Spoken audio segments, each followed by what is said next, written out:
समर्था चरणावरी साष्टांग हे करी दंडवत विश्रांती पावलो सांभाळा उत्तरी वाढले अंतरी प्रेम चूक प्रस्तुत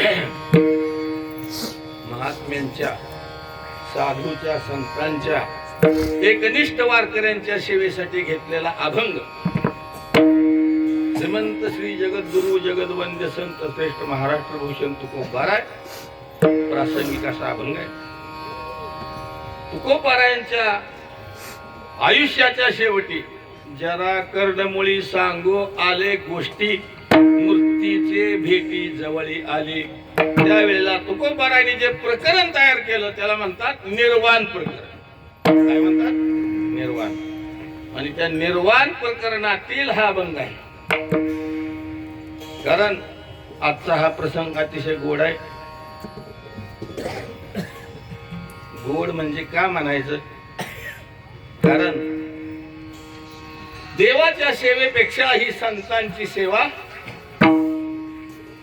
त्यांची केली तुका म्हणे देवा.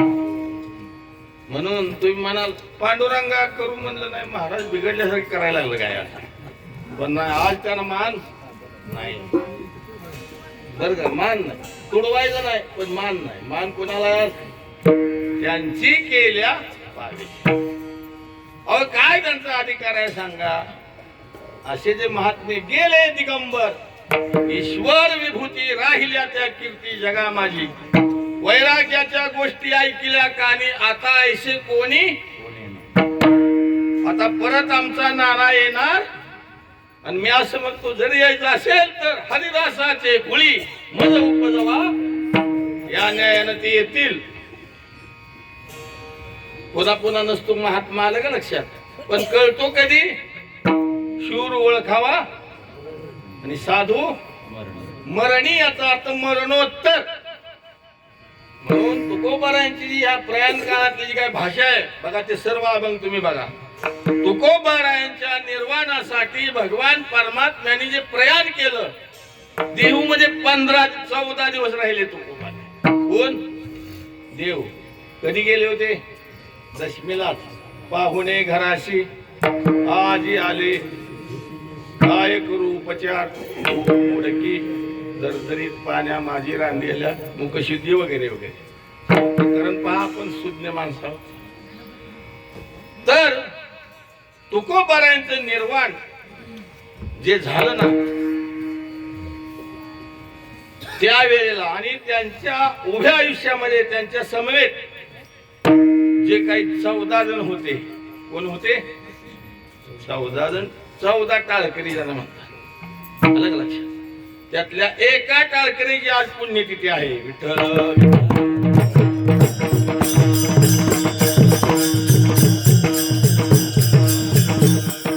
माहित आहे का आज कुणाची पुण्यतिथी आहे? संताजी महाराज जगनाडे. तुम्हाला कसं माहित? स्वप्नात आबाळे का बळ्या वारकऱ्यांनी सांगितलं. ही सगळी तोंडाकडेच बघते. कुणाला सांगता आलं नाही. माहित आहे कोणाला? महाराज तुम्हाला असेल माहित पण सांगू वाटलं नसेल. सांगावं तर बुवाची चूक काढल्यासारखी नाही का. संताजी महाराज जगनाडे 14 टाळकऱ्यामध्ये एक टाळकरी होतं. विलासला लई दिवसात मी आज बघितलं. आनंद वाटला मला. पुढारी झाला का की बघते. विलास फार म्हणजे सुंदर गोड पटवा चाले म्हणाय असं. त्याच वर्णन करण्यात हे राहील आपल्या आधी सवय मला काय रानुमा हिंडाय. 14 टाळकरी रामेश्वर भट्ट वाघोलीकर गंगाराम मवाळ कडुसकर कोंडोपन लोकरे लोहगावकर पोंड पाटील लोहगावकर आबाजीपंत लोहगावकर शिवबा कासार लोहगावकर नावजी माळी लोहगावकर गवरशेटवाणी सुदुंबरेकर संताजी जगनाडे तेली तळेगावकर माझेपण कुलकर्णी देहूकर मल्हारपण कुलकर्णी चिखलीकर कानोबा तुकयाचे बंधू देहूकर आणि मालजी गाडे एलवाडीकर हे कोण जावई. आणि 14वे कोण? कोण? सोनबा ठाकूर पकवाजे होते. विठ्ठल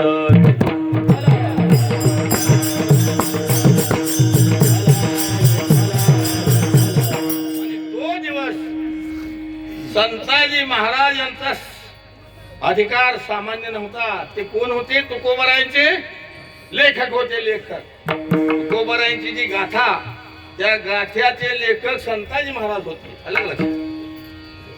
प्रत्येक कवीचे लेखक खूप वेगवेगळे होऊन गेले, पण तुकोबरायांचे आमचे लेखक संताजी महाराज. आणि ज्या संताजी महाराजांच्या पुण्यतिथी दिवशी आमचे नाना यांचं प्रयाण झालं, अर्थात संताजी महाराजांचा नानाचा अधिकार वेगळा नाही. विठ्ठल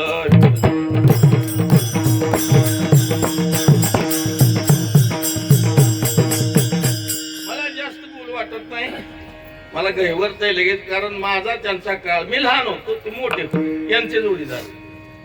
बरोबर आहे का? ऐकू येत नसेल, ही बोंब आहे. कुठली जोड आपलं कसं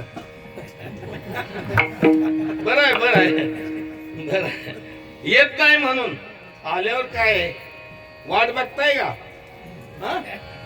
काय नाही. जोडीदार पहिली जोडी दादानी शिकायला ठेवली चातुर्मासामध्ये. ही पहिली जोडी. आपला पाय दादाने जी मूळ पाया रोवला ती ह्यांच्या, ती कधी पहाटच निघून आली पिशव्या घेऊन.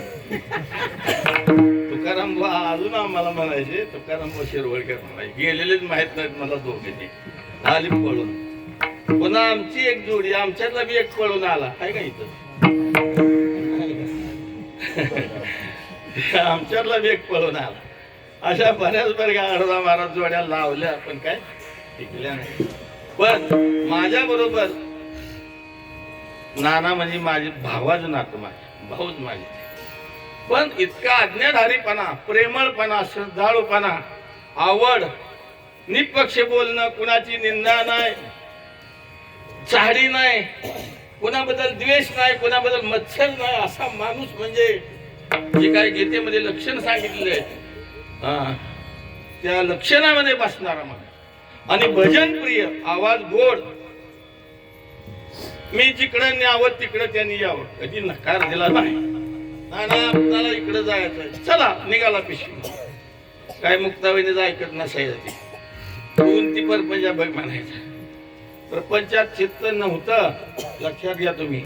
त्यांनी प्रपंच केलाच नाही म्हणायला काय हरकत नाही. एकत्रामध्ये असताना भाऊ कारभारी होते. बरोबर आहे का नाही?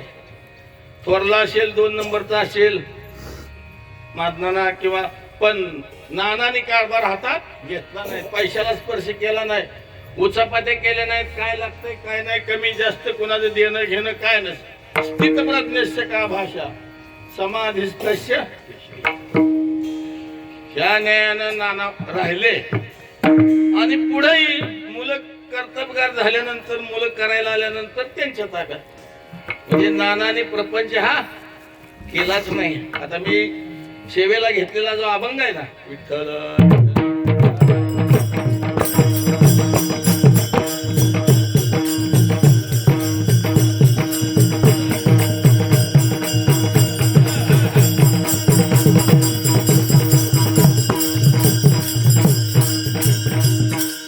असो, किती वर्णन करावं तेवढं थोडं आहे. पण एक मात्र आहे, आपण एका चांगल्या भजन करणाऱ्या माणसाला, ज्ञानाचं भजन फार गोड.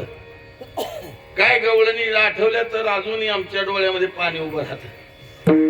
मी लहान वयानं, ते मोठे, पण मी जरी त्यांच्यावर रागावलो खवळलो तर राग येणार. प्रेम माझ्यावर फार प्रेम होत. तुम्हाला काय सांगायचं, तिसऱ्या दिवशी कावळा सकाळ सकाळ, आज पण सकाळ सकाळ कावळा दारात, कधीच नाही. त्यामुळे तो गप्पा कावळा ओरडायला. खरंय म्हणलं, ती म्हणला सर रात्री कुठे गेलता, का आला नाही. एवढं प्रेम त्यांचं आणि माझं, म्हणून जास्त वर्णन करावं तेवढं थोडं आहे. पण त्यांची जी लक्षणं आहेत नानांची, ती पुरेपूर अगदी सच्च्या भगवत भक्त. त्यांचे जोडीदार तोंडल्याचे दाजी नाही का, दगडू मोरे आहे का? चांगलं येतंय का ऐकू? दगडू मोरे, तुमचे वडील परमानंद काका, बरीचशी मंडळी, काकड्याची टोळी, ही काकडा म्हणतात, फार नाद. आम्ही इथं राहायला होतो त्यावेळेस दादानी जी सुरुवात केली आहे सगळ्यांचं मूळ आमचं दादाच. अलग लक्षात, दादापासूनच. दादा चिरबंदीवर असले तरी पण दररोज पहाटा आमच्याकडे येईल काकड्याला. नाना मीच काकडा करा, आयुष्यभर त्यांनी काकडा केला. अशी ओळख. फडामध्ये सेवा केली चांगल्या पद्धतीने. कुणाचं काय उडं पुरं कमी जास्त लांब रुंद बघितलं नाही, असा हा नानांचा स्वभाव. आणि अशा या नानांच्या पुण्य स्मरणाला आपण सर्व मंडळी जमलेलो आहोत. त्याच्यासाठी ही जी सेवा उभारली आहे त्याचं कारण एकच असतं, त्यांचा 12 महिन्याचा प्रवास आज पूर्ण झाला. आता इथून पुढे त्यांचा इश्यू वगैरे काय असेल ते चित्रगुप्ताच्या तिकडे चालू होईल. पण 12 महिने त्यांना आपण महिन्यातून एकदा जेवण दिलेलं आहे मासिकाच्या रूपाने. आलं का? झालं, त्यांचा प्रवास पूर्ण झाला. आता इथून त्यांना जी काही गती मिळणार आहे ती कशावर अवलंबून आहे? त्यांचं जे काय पुण्य पाप आहे, आयुष्यभर जे केलेली कर्म आहेत त्या कर्मानुसार जन्मा येणे घडे, त्या न्यायानं तो जन्म मिळत असतो. तर त्यांच्या पुढील जन्माच्या वाटचालीसाठी आपणा सर्वांकडून त्यांना शुभेच्छा देऊ. विठ्ठल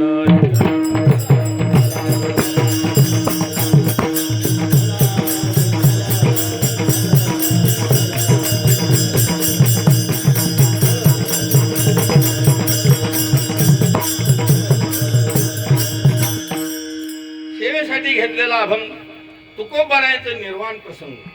आणि निर्वाण प्रसंगामध्ये तुकोबाराय ज्या वेळेस त्यांचं वैकुंठ गमन व्हायचं होतं, होणार होतं, अशा वेळेला त्यांनी हे केलेले अभंग आहे. त्याच्या मध्यंतरीच हा अभंग आहे. संसाराचे अंगी अवधीच व्यसने, आम्ही या कीर्तने शुद्ध झालो. आता हे सोवळे झाले त्रिभुवन, विषम धुवून सांडिले. तुकोबारायने उभ्या आयुष्यामध्ये संसार केला. तुकोबारायांची ही जी भाषा आहे अनुभव आहे, अनुभवाची भाषा आहे. ते स्वतःचा अनुभव सांगतात. अनुभवे आले तुका म्हणे मज.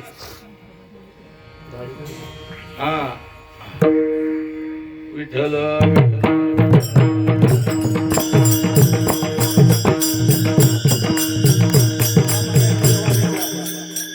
तुकोबारायांची. तुका म्हणे अंगी व्हावे ते आपण. हा तुका म्हणे अंगी व्हावे ते आपण, तरीच महिमान येईल कळो. तुकोबारायांची जी भाषा आहे अनुभवाची भाषा. शास्त्रामध्ये त्याला प्रतीती म्हणतात. काय प्रतीती? एक शास्त्र प्रतीती, दुसरी गुरु प्रतीती आणि तिसरी आत्मप्रतीती. स्वतःला जे अनुभवाला आले ते सांगणं याला काय म्हणायचं? आत्मप्रतीती. आता शास्त्र प्रतीती शास्त्रानं सांगितलेलं आहे. शास्त्र सांगते, आपण ऐकतोय. शास्त्र सांगते ना, लटिका व्यवहार सर्व हा संसार वाया इरझार हरिवीन सांगितलंय, आपण ऐकलंय. पण परिवर्तन आहे का? नाही. म्हणजे काय खरं नाही. शास्त्रानं सांगितलं म्हणजे काय? गुरुनी सांगितलं, गुरुचा अनुभव. पण गुरु ब्रह्मस्वरूपामध्ये लीन आहेत. ते ब्रह्मवेत्ते आहेत, ते स्वात्मानुभवी आहेत. त्यांचा अनुभव त्यांच्या पुरता, तो आम्हाला काय उपयोग नाही. पण स्वतःला आलेला जो अनुभव आहे तो अनुभव महत्वाचा आहे. तो अनुभव महत्वाचा आहे. कसा महत्वाचा आहे? व्यालीचे अंगी, व्यालीचे अंगी असती वेदना. तुका म्हणे मना मन साक्ष. विठ्ठल विठ्ठल